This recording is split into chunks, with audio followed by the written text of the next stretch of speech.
দেশে মহাদেশে গ্রামে গঞ্জে শহরে নগরে পাহাড়ে পর্বতে জলে স্থলে কবরস্থানে যেখানেই মানুষ সমাহিত থাকুক না কেন, জীবিত হয়ে সেখান থেকে উঠে ছড়িয়ে ছিটিয়ে থাকবে। আল্লাহ তাআলা বলেন, তিনিই মহান সত্তা, যিনি ভূমিকে তোমাদের জন্য সুগম করে বানিয়েছেন। অতএব তোমরা যেভাবে চাও এর অলিগলির মধ্য দিয়ে চলাচল করো এবং এর থেকে উৎপন্ন রিজিক তোমরা উপভোগ করো। অবশেষে তার দিকেই হবে সবার প্রত্যাবর্তন। সূরা মুলক 15 নম্বর আয়াত।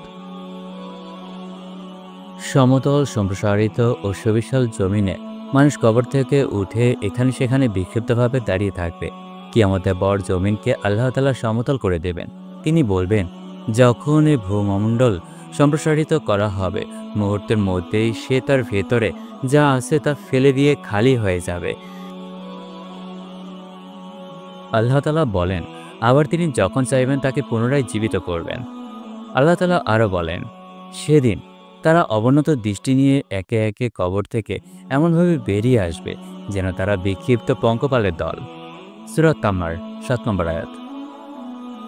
তারা কবর থেকে বের হয়ে বিক্ষিপ্ত পঙ্কপালের মতো দ্রুত গতিতে হিসাবের মাঠের দিকে চলে যাবে।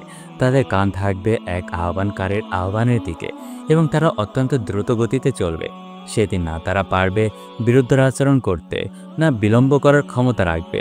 ওই ভয়াবহ কঠিন দিনকে দেখে তারা অত্যন্ত ভীত বিহ্বল হয়ে পড়বে এবং চিৎকার করে বলবে, এটা তো বড়ই কঠিন দিন। ইবনে কাসির।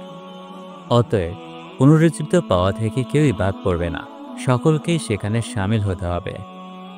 কবর থেকে উত্থিত হওয়া মানুষগুলো যেখানে যে দেশেই থাকুক না কেন, তারা সকলেই একত্রিত হবে। সকলেই এই একত্রিত হওয়াকে বলা হয় হাসর।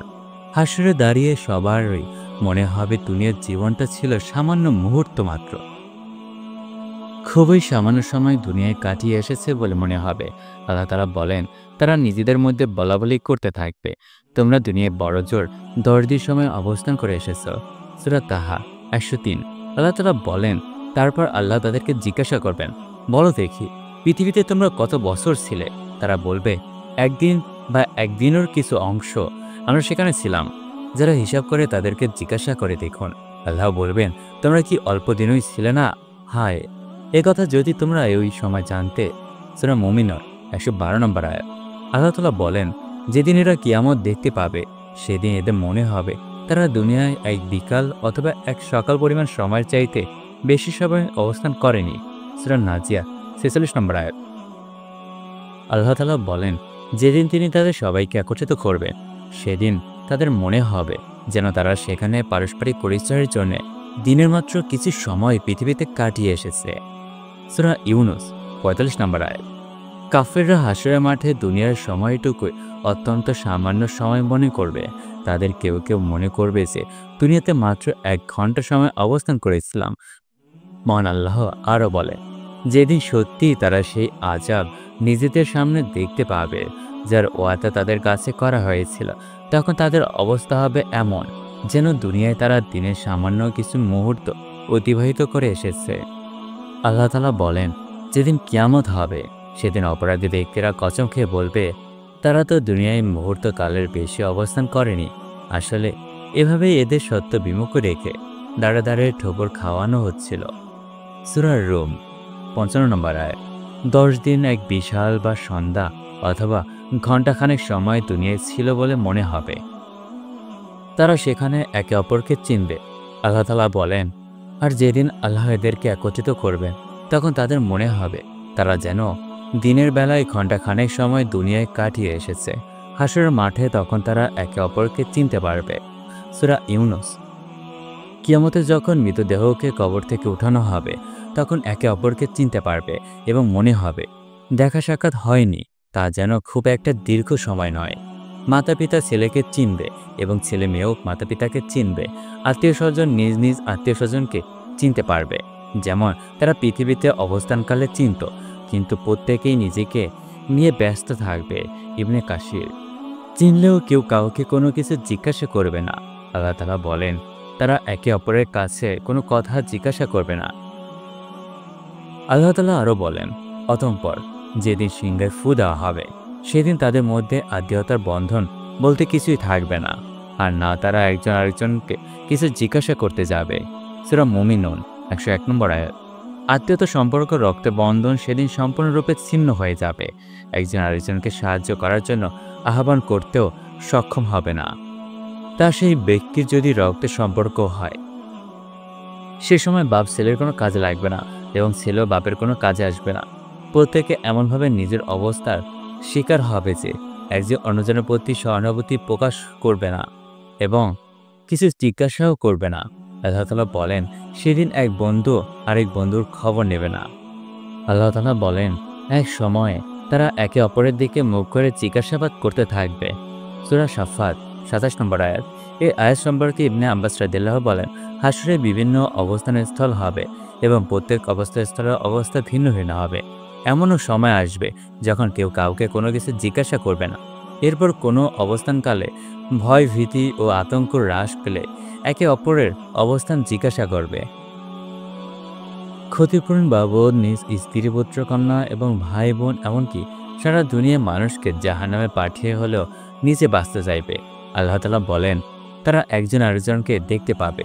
সেদিন অপরাধী ব্যক্তি আযাব থেকে নিজেকে বাঁচাতে মুক্তিপণ হিসেবে তার পুত্র সন্তানকে দিতে পারলেও তা দিতে চাইবে নিজের স্ত্রী এবং নিজের ভাইকেও এবং নিজের পরিবার এমন আপনজনদেরকেও যারা তাকে আশ্রয় দিয়েছিল। ধূমরনলের সবকিছু সে দিতে চাইবে, তারপরও যাতে এটি তাকে মুক্তি দেয়। কিন্তু এরকম কোনো সুযোগ সেখানে থাকবে না। আল্লাহ তাআলা বলেন, সেদিন মানুষ তার নিজ ভাইয়ের কাছ থেকে পালাতে থাকবে তার নিজের মায়ের কাছ থেকে, নিজের বাপের কাছ থেকে সে পালিয়ে বেড়াবে, তার ছেলে মেয়ের থেকেও সে পালিয়ে বেড়াবে। সেদিন তাদের প্রত্যেকের জন্যই পরিস্থিতি এমন ভয়াবহ হবে যে তাই তার ভীতি ও উদ্বেগের জন্য যথেষ্ট হবে। আল্লাহ তাআলা বলেন, তুমি বলো, সত্যিকার অর্থে হেদায়েত হচ্ছে আল্লাহ তাআলা পাঠানো, সেটাই হচ্ছে আসল হেদায়েত এবং আমাদের এই আদেশ দেওয়া হয়েছে যেন আমরা সৃষ্টিকুলের মালিকের সামনে আনুগত্যের মাথা নত করি।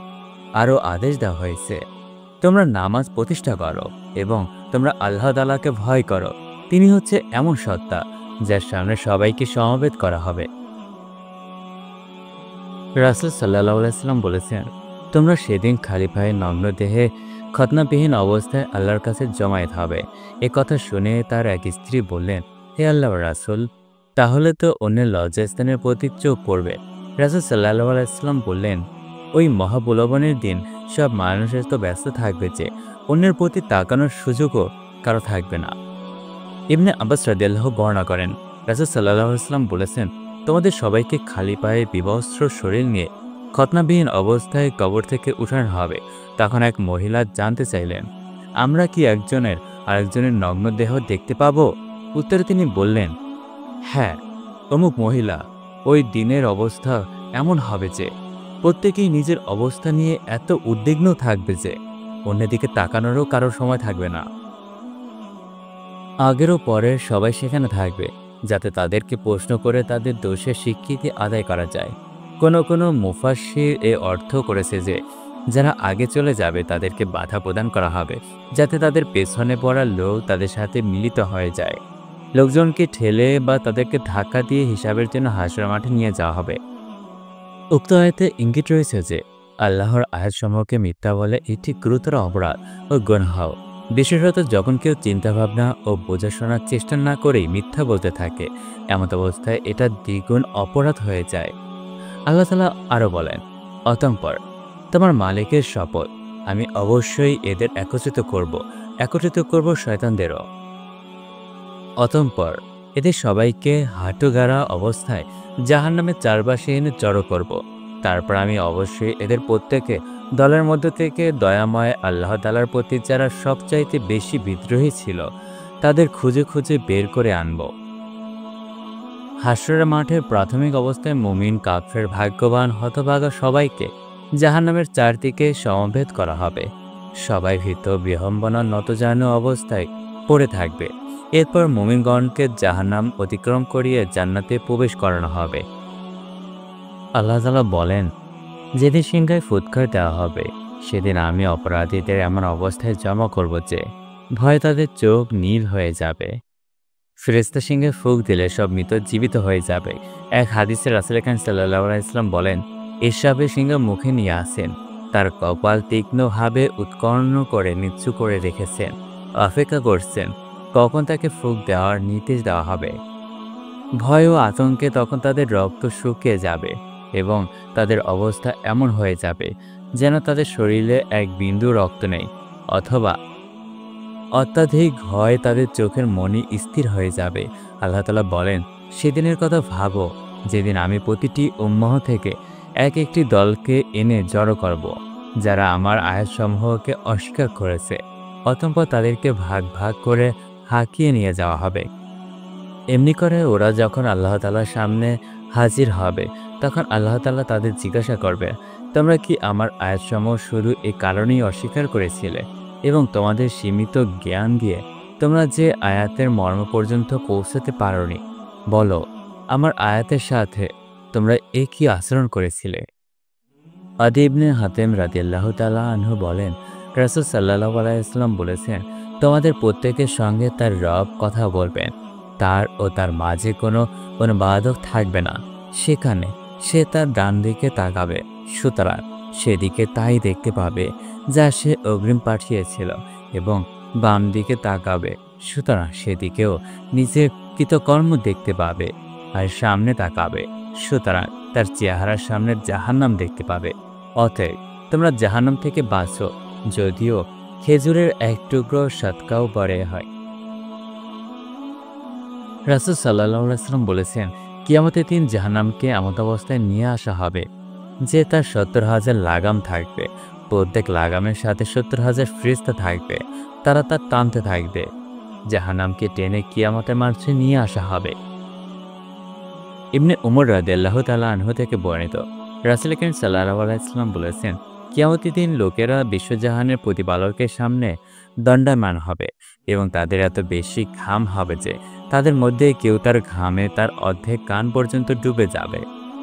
আবু হুরায়রা রাদিয়াল্লাহু আনহু থেকে বর্ণিত, রাসূল আকরাম সাল্লাল্লাহু আলাইহি ওয়াসাল্লাম বলেন, কিয়ামতের দিন মানুষের প্রচণ্ড ঘাম হবে, এমনকি তাদের ঘাম জমিনের ৭০ হাত পর্যন্ত নিচে যাবে, আর তাদের মুখ পর্যন্ত ঘামে নিমজ্জিত থাকবে, এমনকি কান পর্যন্ত।